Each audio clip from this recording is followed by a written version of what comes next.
you used to be an RA for the people that don't know. Marissa Ditoro, she used to be an RA.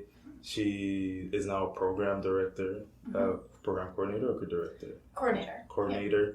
And before that, you were the VP of Student Life. I was Student Life first, and then Campus Affairs. Yeah. So you've been around the school for a while, and you've been involved for some time. But yeah, you had the corner townhouse with Hannah and McKenna. That was nice townhouse. Yes. And they had 5 rooms. I'm like, oh, this is actually a pretty big space. But one of those rooms in there, small room. Yeah. Simon's room. Oh Lord, that was a really small room. I've known you for some time, but not too personally. There's still a lot I want to know about you. First, where are you actually from? Where's your family from? Well, that's a funny question. So I was born in Omaha, Nebraska, which for those that don't know is the Midwest of the United States. Literally farm town, not a whole lot going on. And then when I was in 6th grade, I moved to Dubai with my family for my dad's job. And then we moved back to Nebraska. And then after a few years there, we moved to Milton, which is just outside of Toronto. And then lived there for a few years and then moved outside of Milton to Rockwood, which is pretty close. Stayed there for the rest of high school. And then I came to Sault Ste. Marie. And my parents are back in Guelph now. So it's kind of hard to tell where you're from. So I consider myself not really from anywhere. My hometown is Omaha. But I guess I'm from Sault Ste. Marie now because this is the longest that I've spent in one place, probably since 5th grade. So I don't know if you really can claim Sault Ste. Marie as your own unless you're born and raised here, but I kind of have claimed it. Yeah, well, I think anywhere you feel is home is your personal home. So because that's the next thing I was gonna ask. I'm you've been to all these places. Where is home to you? Where do you feel at home? Do you feel at home when you go back to Guelph? No, because my parents moved there. Not last summer, but the summer before. So I really have no ties to Guelph except for my family. Because they'll probably move there or move from there. Probably again, they move a lot. So I don't really feel any ties to Guelph. Milton, honestly, I really didn't like Milton when I moved there because I was mad that we moved. Rockwood, I really like. It's a nice community, but again, I don't really have anyone there. And I guess by default, I have to have ties to Omaha because all my family is there. You just kind of have to. But Sault Ste. Marie is probably where I find the most amount of home in because I've built a community for myself here. I know people when I walk down the streets, and especially at Algoma U. It's a very cliche to say that you can make a place a home, but I really think so. And I find definitely a connection to this place, both Algoma U in particular and the community of Sault Ste. Marie and their surrounding areas. I talk about Lake Superior probably 18 times a day, but I really do find a home in this type of environment, which is cool. So do you have any memories of Omaha and Dubai? How young were you between those ages? Let's see. So I lived in Omaha up until 6th grade. So I was 10, 11, and then we moved to Dubai for about half a year. So we really weren't there for long. But we were homeschooled the whole time because we couldn't get into a school right away, my 2 brothers and I. So basically, we did all of our homework at home and would send it back, we'd literally fax it back and scan it back to our teacher, who was the wife of someone that my dad worked with. So basically, we would finish all of our homework in 3 days and then go roam around at the park and the beach and stuff. Wow. But then we moved back to Omaha, stayed there for 3 years, I think. So I have a large core of my memory in Omaha. It's definitely Omaha and Nebraska is definitely a big part of who I am. And even when we lived in Milton and Rockwood, my brothers and I would go back to Omaha and small town, it's called Gresham, each summer to work, and we worked in the cornfields. And that's very cliche, especially if you're from Nebraska. But if you either didn't work at a grocery store called Hy-Vee or the cornfields and you lived in Nebraska, you can't really say that you're from Nebraska. Okay, so what is it like working in the cornfield? What do you actually do? Well, there's 2 things that you can do. You can either detassel, which detasseling is the worst thing that you could ever do if you're working in the cornfields. Basically, what you do is you're out in the fields at 4 a.m. in the morning and you're pulling off the tassels of the corn. So you're going through, I could explain the scientific part of it, but I never detasseled, so we're not even going to start there. Yeah. But if you did what I did, which was pollination, basically you work in the fields, in the nurseries they're called, and it's basically kind of like a science experiment. So they're going through the corn and they're trying to create like either stronger stalks or like plants that are resistant to certain bugs, stuff like that. So you go through and you're part of the kind of like experiments, basically controlling which plants pollinate with which. So you go through, and it sounds very complex, but what you do in reality is you go through the cornfields, and in certain fields and certain rows, you put bags over different parts of the corn plant. So either the little fuzzy parts where you have the silk, so you cover that so no pollen gets on it, and then you cover the actual part that pollinates with another bag, and then you basically transfer the pollen to the other part, and you have it in a controlled environment. But basically what you do is you start in the cornfields at 7 a.m. and you finish at 4, and you're in the fields with a bunch of other teenagers roaming around doing manual labor. Wow, and this would just be like would this have been your family cornfield, or just the cornfield like you just work at like in this No, city? so it was a company called Pioneer. It's called something else now, but basically like they have a big research plant and they're part of like this big organization. So you either work there, which is like the big organization, they employ like hundreds of people, hundreds of like different little mini crews doing stuff, or you work on like the family farm, which when my brothers and I would go back, we would stay with our family friends, the Rayfords. So we'd like work in the fields during the day, and then afterwards we'd help out in the fields, like pulling weeds or doing whatever, pretty much. Because we have there's the People's, is it called the People's Garden? Yeah, the People's Garden. So do you have some of those, early days, those skills transferred to the People's Garden, or what's happening? I would say not from there. I'd say more from my mom. Okay. So my mom and my grandma actually are like very much so into gardening and stuff like that, and my mom right now does freelance gardening and landscaping and like horticultural work with people. So I'd say more so from her, because from very early age, I remember her like taking us out into the garden and be like, okay, this is what we're doing. And my grandma would come over and they'd talk plants, and of course I have no clue what they're talking about, but always in the background my mom's talking about some type of plant. I'm just nodding, okay. But really my one job was to move all of the rocks and all of the plants from one place to another, and she'd tell me what went where. But now I have a greater appreciation for that as I'm growing older. I'm like, okay, I actually want to have a garden, or like I'm overseeing a service type of thing. And what's interesting too, like right before you get into the townhouses, just like, this is new, but you guys just started growing these big, is that the school that's doing it? Like, who's so that's actually Dr. Andrew Judge, and he did that with a placement student or an internship student.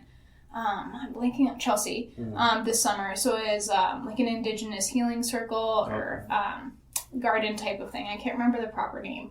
But so they started that project actually. So that was them. Okay, that's interesting. Because sometimes I would like Tim, who's VP of Student Life, like we would pass it, especially during right before wintertime. Like, I don't know what's the whole process of getting those things ready for wintertime, but it doesn't look the same as what it usually does. I remember Tim passing by saying, this is not looking good, and I'm just like, I'm pretty sure it's purposefully done that way.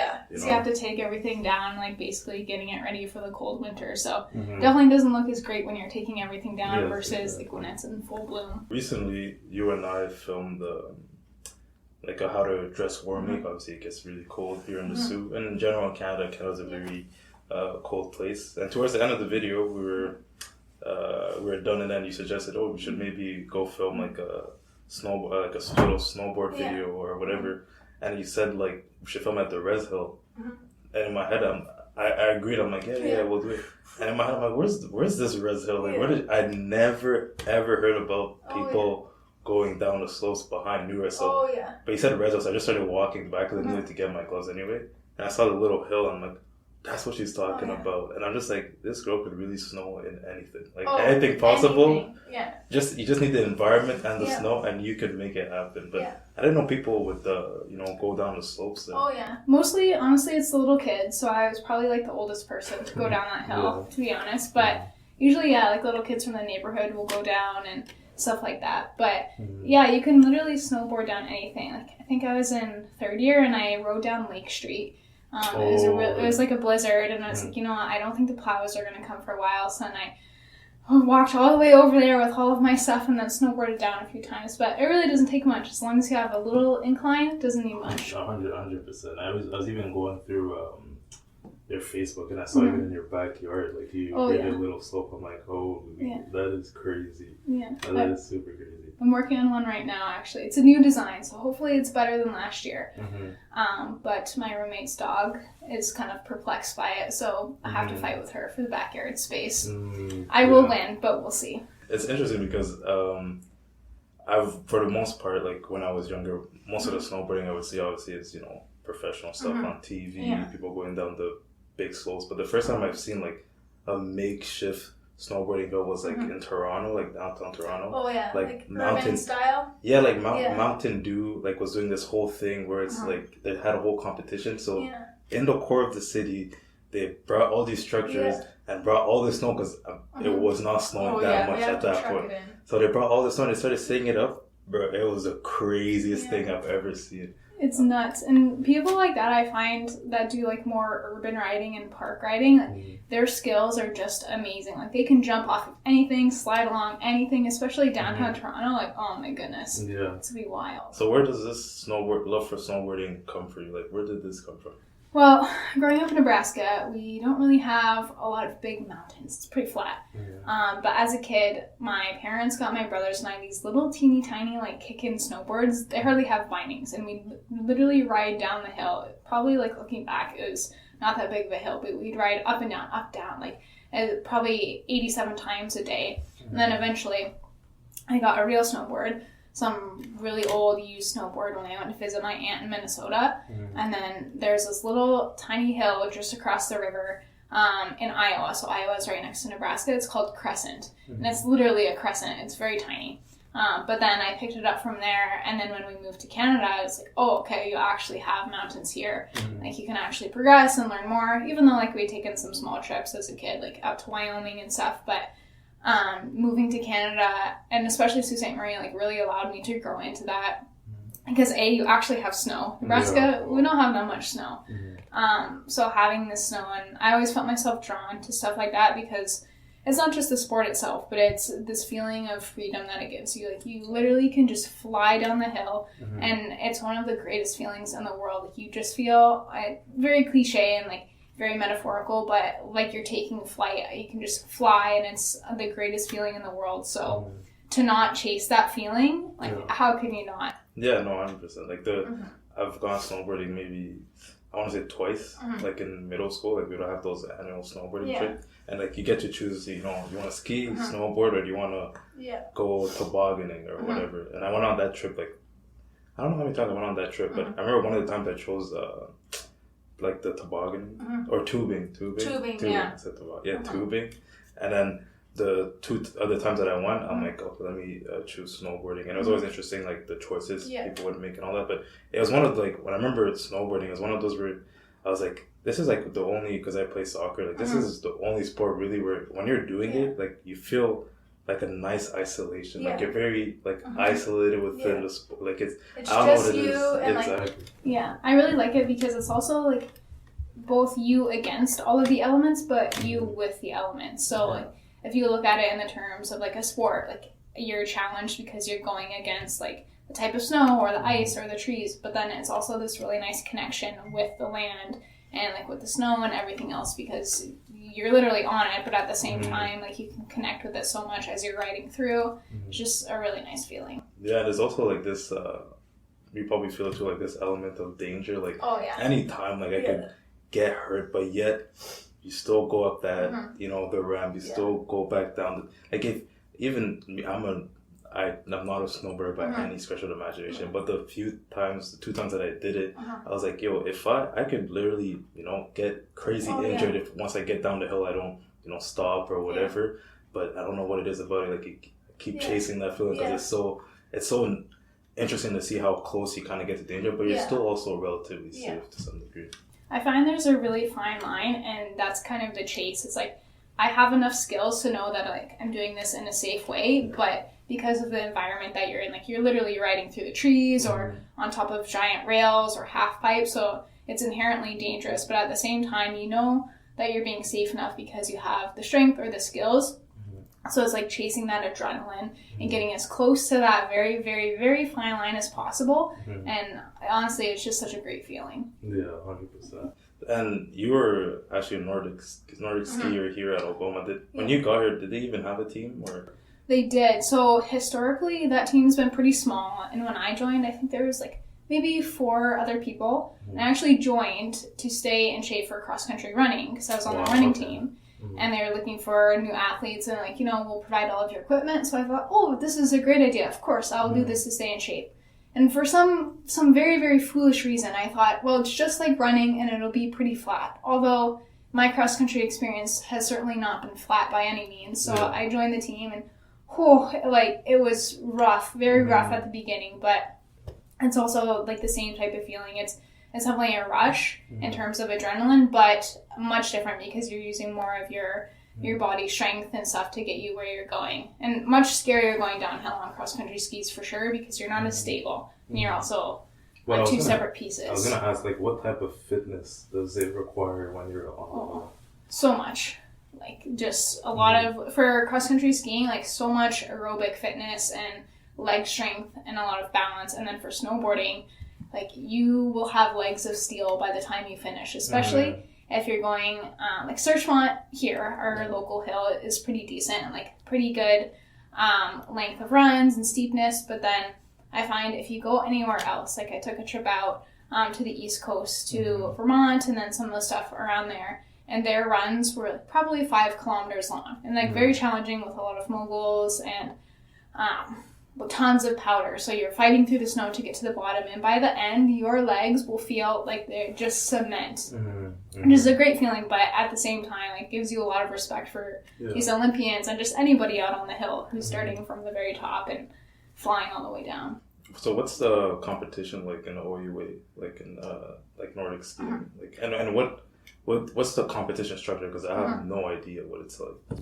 First of all, it's wild. Like there's so many athletes there that are like peak fitness, and a lot of them go on to compete at like worlds and national competitions and stuff like that. Like that's pretty standard. So especially coming in, it was Nadine and I. So it was our first year competing in OUAs, and we had literally learned how to cross country ski probably maybe a month prior, and we were just competing in these little races around here, especially like northern Michigan and stuff.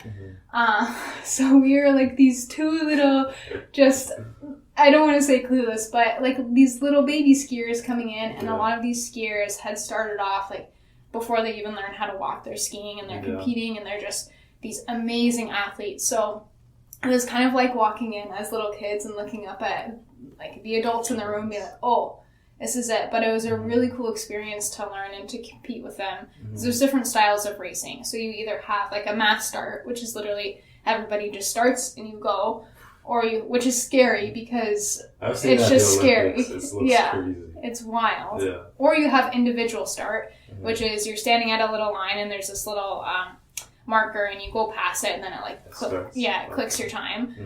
So then they let people out at different intervals, whether it's like 5 seconds, 10 seconds, 30 seconds, whatever. And that's a little less stressful, except because it's more stressful, honestly, though, in another sense, because you're chasing somebody else or somebody's chasing you. So you can count like, okay, so if somebody passes me, that means they're now like 20 seconds ahead of me. And then if another one does. So mass starts are scary at the beginning, but then once you get going, I mean, the whole thing's stressful. It's a race, but it's still fun. Yeah, no, because I've seen it at the Olympics. I'm like, this is the craziest thing I've ever seen. Like, everybody just racing. Or there's that one event where it's like the little hills, like the little. Oh, the little moguls. So it's like, I'm like, whoa, that person's kneecaps have to be destroyed. Like knees of steel, especially for skiers, because you're bobbing up and down in between them, and it looks like you're just bobbing up and down, and they make it look so easy, like, oh, you're just going up and down, but in reality, it's not like that. And even on a snowboard, I find it's easier to go down moguls because you're kind of already naturally moving like that, or it feels more natural to me on a snowboard. But for skiers, I just can't conceptualize that because you're literally facing it head on, and you've got to move both of your feet at the same time with different pieces of little skis strapped to your legs. What's interesting is that also during, like, when COVID had started, I believe Searchmont was closed down, which was, I think, pretty controversial. So people felt as if, like, this is a type of sport where you're very isolated. Yeah, so you're outside. Yeah, you're outside. Not only that, like, not only for the people that want to go snowboarding, but also for the people that work there. Yeah. There was a job for them and all those things. I was curious of what was your thoughts when they first of all, COVID comes in, big thing there. And then they shut down like one of the few activities you can do while being isolated. Yeah. Well, I wasn't pleased, that's for sure, because it was a really good snowboarding season. I was like, oh, okay. But also understanding, I was like, okay, it makes sense. Like, especially with a lot of what we did know and didn't know about COVID at the time. It's like, okay, we're not really sure. So then it kind of made sense. But now that we know what we know, it seems okay. This seems to be like one of the safest sports because you're outside and you're doing different things. But then some things that we also have to balance with that is like, okay, even though it's like safe for me to be outside because I'm more isolated from other people, what happens if I then get hurt on the hill, whether it's now or was 2 years now ago with COVID, because then that's placing more strain on emergency services or the hospital. So at the beginning when I was really mad about them closing and kind of upset, I was like, okay, well, actually I need to be thinking of more of the different factors that go into it. But, yeah, for sure. And also, it kind of opened up like a new, let's say, it's not a new discipline, but like working out at home now became a thing. And what's interesting about working out at home is that not everybody necessarily have the same equipment. Like you have some people that already have all the stuff at home. They have the home gym. They had it before COVID. A lot of people, like, you don't necessarily have like that space. Like me, luckily for me, I had a basement. But even though I had a basement, I wasn't trying to work out at home. Like it's just it's a different environment. Yeah, you don't want to work out at home. But you were doing a lot of those like home workout videos. That was I'm sure was very helpful for a lot of people. Just take us through that about like just that mental strength to be like, you know what, like even though we're locked in our house, in our home, we still need to get some health going because I'm sure during COVID, a lot of people saw their health decline, whether it's mental or just physical. Yeah. Well, originally it started off when I was still with AUSU before I graduated, because that's when I was VP Campus Affairs. And of course, like we're all in our homes, like we're not meeting, we're not doing anything like that. So we were trying to think of funny things and like just interesting things or necessary things that people needed during this time, like different ways of engaging with the student body. And so at the time, when we first went into lockdown, I was living with some members of the soccer team, some of your teammates actually.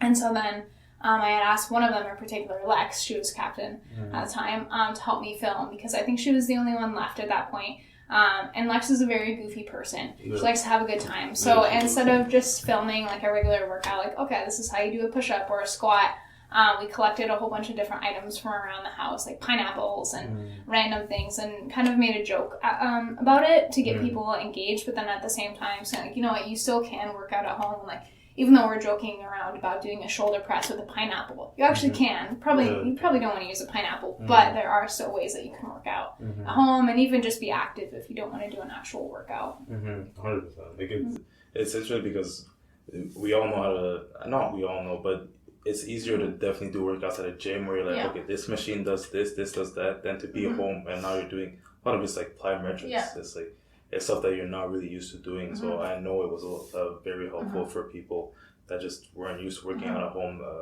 to work out. So how did other than the working out and all that, how did COVID treat you, or what was COVID like for you personally? It was a lot of ups and downs. At first, I kind of was like, I'm just gonna take it how it comes because I can't really do anything. But then I started thinking like long term, like especially when the border closed, that's kind of when it hit me because most of my family is across the border in the US, and I was thinking at first, okay, well, it's not a big deal. But then when that went on for a long time, I was thinking, I don't know like when I'm going to be able to see my extended family and like how long this is going to go on and what's going to happen. And then my grandpa got COVID. And he was really sick for a while, so then that kind of hit me like, well, my family members could die and I might never see them again. But my grandpa's fine and he'll probably outlive every single person in the family. Even though he's that type of guy. Yeah, he's that type of guy. Like he could be hit with anything and he'll survive. But so it was a lot of ups and downs, mostly like centered around seeing my family and worrying about if they were okay. But I felt really safe in Sault Ste. Marie because we were isolated. And it's kind of ironic because a lot of times the isolation of Sault Ste. Marie and its location in like Northern Ontario, and often we don't have as many resources, is kind of a detriment to this community. But during COVID, there were some strengths to that. Definitely a lot of weaknesses, but I did feel a little bit safer being more isolated and around less people. And just we were really lucky with less cases back when COVID was like in peak caseload for a lot of other communities. Mm-hmm. What was interesting to me about COVID too is because obviously when we were all outside, like we all have some type of impact towards the environment, you know, and like when we were all inside during COVID, like I was seeing a lot of videos and pictures of like the environment resurging, like I think it was in Venice or something. Like you see dolphins. You see all that. You see all that resurging, and I know you know a bit about climate change, or you know a bit about the issue. So, what was your thoughts towards that, and where we are today? Because recently we had COP26 was like a few weeks ago, I think, or whatever, and we talked about it in my global governance class with Banji about whether we felt like it went far enough to address the issues that should be addressed. You know, there's opinions on different sides of this, but just your thoughts on where our environment is at now, and also during COVID. Well, I think like when we see these images of like the animals frolicking in the streets and stuff, that looks nice. Because I'm like, oh, well, the dolphins are playing it. That's so nice. But then we're not looking at the full impact, like the emissions that are going on and like the corporations and stuff like that. Because while the city streets are vacated, of course the animals will come back. The raccoons are always here. They're always here. We just don't see them, and now we see them because 100%. Nobody's in the streets. But then in terms of everything else, like I would hazard a guess that our emissions and the negative impact on the planet it's of course still going on, especially probably even heightened with COVID because you have people at home, so you're requiring other types of things to meet those needs. So there's still the same amount of pollution going on in the world, especially perpetuated by these big corporations and stuff. And while I think there's like more of a bigger movement towards climate change and addressing those issues, I don't think that there necessarily ever will be enough until we shift our mindset. Like you can put as many laws and policies in place as you want, but unless they're actually enforced and they're taking into account all of the different stakeholders, I don't think that we will have enough change. Like for example, you have all of these different climate summits and stuff like that, but who's actually speaking and what changes are coming from it? Because we have a lot of talk in general. People like to talk. I think it's human nature. But when it comes to implementing the actual changes that need to be made, I think what really needs to be done is listening, especially to the Indigenous voices. And we hear that a lot in our communities in general, especially Algoma U, given the land that we're situated on. And at these climate summits and these different things that are going on, I don't think enough has been done to prioritize these Indigenous voices and communities, but to actually listen to them. Like we see all of these things going on in BC with the pipelines and the destruction of the old growth forests, and Indigenous peoples have been speaking out for thousands of years, so many years about this, and teaching people how to properly care for the land, but it's just been done away with. So until we actually listen to these folks and put into action what they're saying, I don't think we will have enough meaningful action on climate change. Yeah, definitely. And to you, why is it so, like, apart from also obviously the Indigenous voices, why is it so that most of the, I would say, the advocates for, you know, stopping global warming, you know, and climate change and all, like, most of them are a lot of young people as opposed to the older population? Well, I think there's a lot of reasons for that. I think, like, you have a chance to be passionate and you're not yet weighed down by all of the things that come at you. Like, when you're working, especially in a field like this of advocacy, a lot of times it's really easy to get weighed down because there's so much negativity and you don't get very far for a lot of the work that you do. So when you're younger, you're just starting out. And also those are the people that are, like, imminently faced with a very different reality as they grow older. Like us, for example, 50 years from now, we're going to be looking at a very different world, not even 50 years from now. So I find the younger people may realize the bigger stake that they have in it. And there's lots of other reasons as well, like personal backgrounds and stuff like that. Yeah, for sure. And I was kind of shift more into like your work for AUSU. I'm curious, why did you even decide to run as VP when you did, like? Well, because you already had a lot on your plate, I'm sure, as a student and as an athlete. Like, why go that step further? Well, honestly, a lot of everything that I did at Algoma was an accident. I actually never ran for VP the first time. I ran as Women's Affairs. And for those of you that remember Pauline, Pauline got me into it, which she got me into a lot of things. And I still call her President Pauline to this day. Yeah. She's an amazing leader, amazing person, amazing friend. But she had asked me if I'd be interested in running for Women's Affairs. And I kind of said, yeah, whatever, hoping that she would forget. She didn't forget. And then I just kind of got swept up into it and then ended up running. And there was nobody running against me. So, of course, I was elected. And I kind of thought, well, I'm kind of stuck now. I have to do this. Yeah. And then we ended up having a vacancy in the VP Student Life role. And since I had already been doing some things with AUSU and like kind of filling in that role in the meantime, I was appointed to that role. I was like, okay, well, now I'm a VP. Now I actually am in this. And then I really got invested, especially with a lot of food security work and different campaigns and things like that. So I really found an opportunity to make change, and then I ran again the next year for VP Campus Affairs.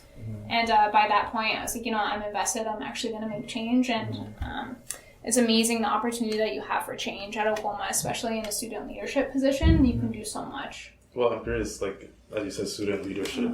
Like I don't like leadership. I don't like for some people it doesn't come as naturally and stuff. Like for you, what was it like taking more of a leadership position? Like actually having. I don't want to say students under you or whatever, but you have people which you have to direct certain directions, or you have to delegate tasks and all those things. Like, what was that like for you? Because I know it could be like it's a very daring task when you have to be a leader. Honestly, I never really saw it as leadership. I just saw it as like doing something that needed to be done because there were a lot of things that needed to be done and that I wanted to do. So to me, I never really thought of myself as a leader. I just thought, okay, I'm in this role, so therefore I have to be doing these things to be leading people or helping people. But that being said, with a lot of these projects, especially food security, we met with a lot of just resistance to things that we were doing. Same for Justice for International Students. And it was really frustrating, especially since I was in a variety of roles. Like I was a residence advisor, and at that time we were going through a lot of transition in residence, and same thing, a lot of frustration because the things that needed to be done or the justice for students that needed to be had just wasn't happening. So it was really heavy and like kind of depressing, to be honest, when you put so much work into it and you don't really see much or you're around a lot of negativity. But however, I had really good teams with me and residents. I had an amazing team of RAs. Pauline was one of them. Holman, Zara, like these people have all graduated, but amazing team. Same with AUSU, Savannah, Rob, Adesola. Like, I'm just naming a few, but they were the reason why I was able to fill the positions that I was in and do the work, because it wasn't just me doing my role. It was 10 other people doing it with me, and I was doing 10 other roles, so we kind of all shared different roles and responsibilities, and that's how you actually get things done. Yeah, I always find interesting people that work within this field, because I see it a lot as, selfless work, and I've talked to other people that work in like different, spheres, and all of it geared towards, helping other people. So I always find that interesting. What would you say are like other than you're motivated by the issues itself, but also what would you say drives you to continue to do this work? Like, is this something you want to do like as a career? Also, like let's say Marissa, 10 years from now, 20 years from now, is this where you see your life being, like a life of advocacy? I think so, because there's always somebody to be helped. And I think one of the driving forces behind it is like talking to people that are affected, or even if we're talking about the environment that's affected, being in those spaces. And how could I not help some of the people that have shared with me some of their experiences? Like, for example, I used to work with an organization called Refugee 705, and that was in Sault Ste. Marie, and I did it for my placement while I was in school. So we worked with a lot of refugee youth, and they would share with us their experiences. Same with a lot of international students here, or even just like students here that are struggling, and to hear some of their stories, like how in the world could I not help them or share what I have to share with them? So even if I'm not with AUSU, like in the next year or 5 years, 10 years, whatever, I want to continue this type of work because, again, it's very cliche, but I want to make the world a better place, especially in the location that I am. And I feel like I have had a lot of privileges in my life, so of course I should be sharing those with others and using what I have to make the world a better place, because how could I not? We just should. What's interesting also, you have a Bachelor of Social Work, right? So when you chose that Bachelor of Social Work and you kind of look at Marissa 5 years from now or 4 years from now when she graduated or whatever, did you envision that you would be working in this capacity? Because you told me it was a mistake for you getting into kind of AUSU. So. Yeah. Honestly, no. Even when I chose social work, I chose the closest thing that was like, oh, helping others. I really had no clue what that degree meant. Yeah. So I can't have possibly imagined being here. I really don't know what I imagined myself being. I think probably something like this, if I think about it a little bit more, like some type of helping others in a community-based way. But I definitely did not think that I would be this involved. When I first came here, I was like, you know what, I'm just going to go through school, get things done, and to think something like that is a mistake, because if you think something like that, that means you're getting involved in every single possible avenue possible, which is good, especially for a program like that. Like if you're in social work or community development, you should be around people and making change as you go through your education, not just at the end. Yeah, for sure.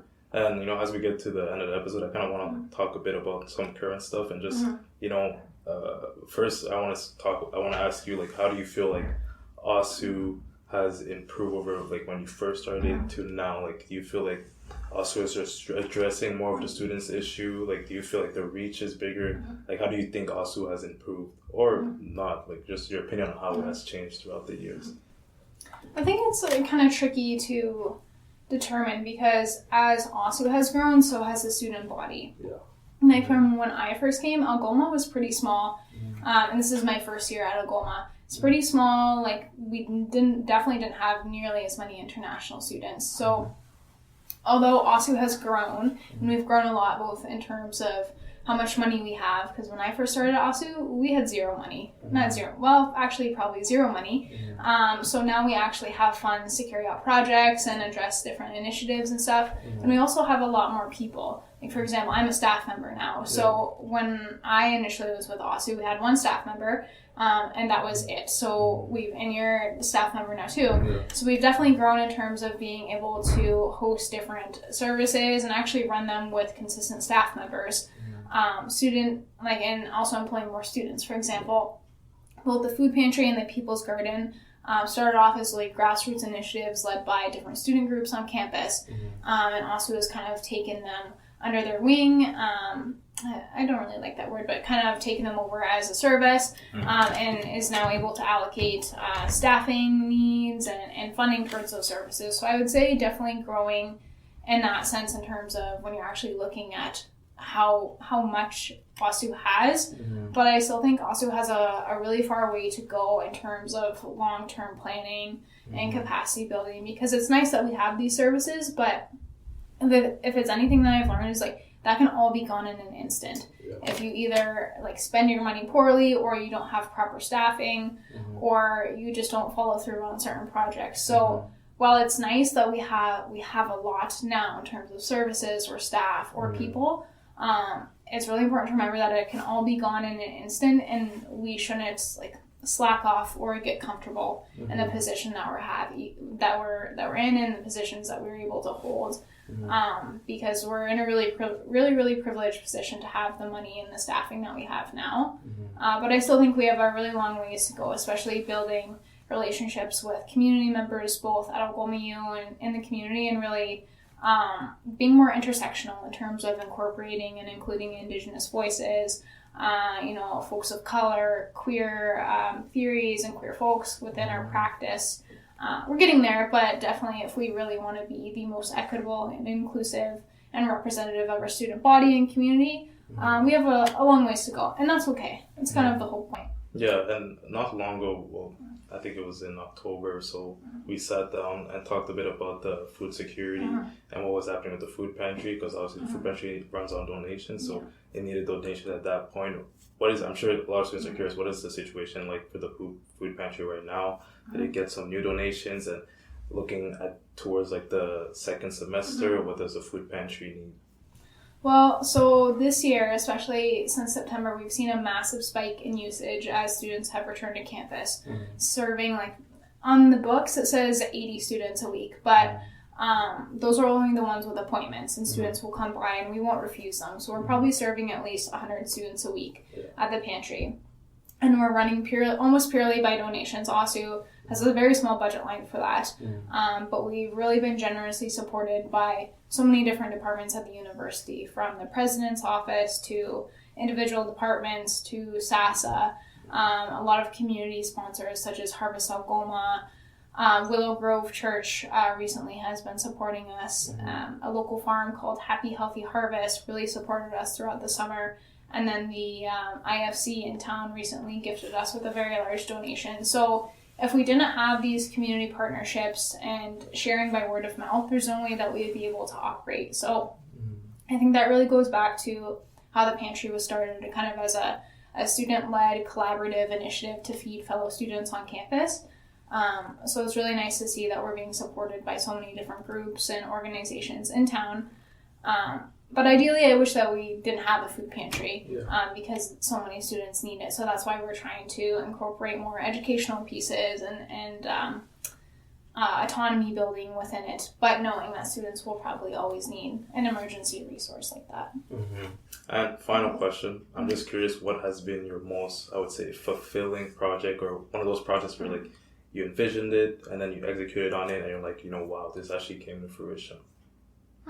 It's a hard question, but I'm curious. Throughout my time at AUSU, I think probably the one that makes the most sense is the food security, because when I started, even before I started at AUSU, like food security was a driving force for me to get involved in the university, and even now, like we see it where I'm at with the food pantry. But initially, even before I was with AUSU, probably like half a year before, a few students and I created a wall of shame. So essentially, we were really fed up with the way that the cafeteria was operating, gouging students, and it was just really taking advantage of students. So we collected probably a month's worth of receipts, and in the middle of the night, like little bandits, we went and put them up on the bulletin board and created this thing called the wall of shame. And it had wall of shame all over it, and it was basically calling on the cafeteria to make changes, calling them out for all of these things. And we had proof. Students could leave their feedback. And that was really what I saw like the start of this food security conversation on campus, and really being taken seriously, because we probably took it too far with being very public about it and leaving it up. But I think that's kind of the point. For some of these institutional changes, you have to take it a little too far. So that was the beginning of activist Marissa. I was very angry then, very, very angry. But then kind of delved into more institutional work with food security and, okay, what are we actually going to do? What are our calls to action? What procedures and policies do we need in place? What do we want? And then we see where I am at now with operating the food pantry and developing different food hubs and food security initiatives, and doing more policy work and systemic structural work in terms of policies or education, and working with different partners on campus, such as faculty members. So it's come a long way from me just being really angry and wanting to burn the cafeteria down, hypothetically and metaphorically, to this type of thing where we're now building things up and building different things. So it's kind of nice full circle, even though we keep going in circles as these things will keep progressing. Yeah, exactly. What year was the wall of shame? That was 2017? 2017, I think. 2017. It was my third year. Was that year like that? I think you must have been. It was either, I think it was my third year or my fourth year, because I don't think that I had started placement yet. Because I remember after we built the wall of shame, I had an 8:30 class, and we had built this little wall. It wasn't an actual wall, but it was on a bulletin board at like 4 a.m, and then I just stayed up until my 8:30 class, and then I made all of them march down to the hallway and look at it. So I think it must have been 2017 or 18. Oh, because I for some reason, I believe I was there during that time, and I remember walking past the bulletin board and being like, these people are bold. Like, I'm like, they're right, but that's so bold. We really took the gamble, because when we were lucky, actually, because that bulletin board is like AUSU's bulletin board, so that's AUSU's reserved space. So at the time, it was Georgina, Dallin, and I. We weren't with AUSU. We had requested AUSU, like, hey, can we use your bulletin board? Because originally we were going to put something up in the speakeasy and plaster it, but I think that would have gotten taken down. So we were really lucky to use that space, because then after we put that up, we printed out probably like 500 flyers, like mini flyers of the Wall of Shame, and put them all around school. And poor security and communications had to go all around school and take it down, and then we just put it right back up and said, but we were really lucky to have that space to keep it there and advertise. Well, we've been talking for a bit, we kind of touched on a lot of things. I definitely would love to have you back on, maybe second semester sometime to talk about some more stuff. But thank you for coming on the Aura podcast. Thanks for having me. It's been lovely.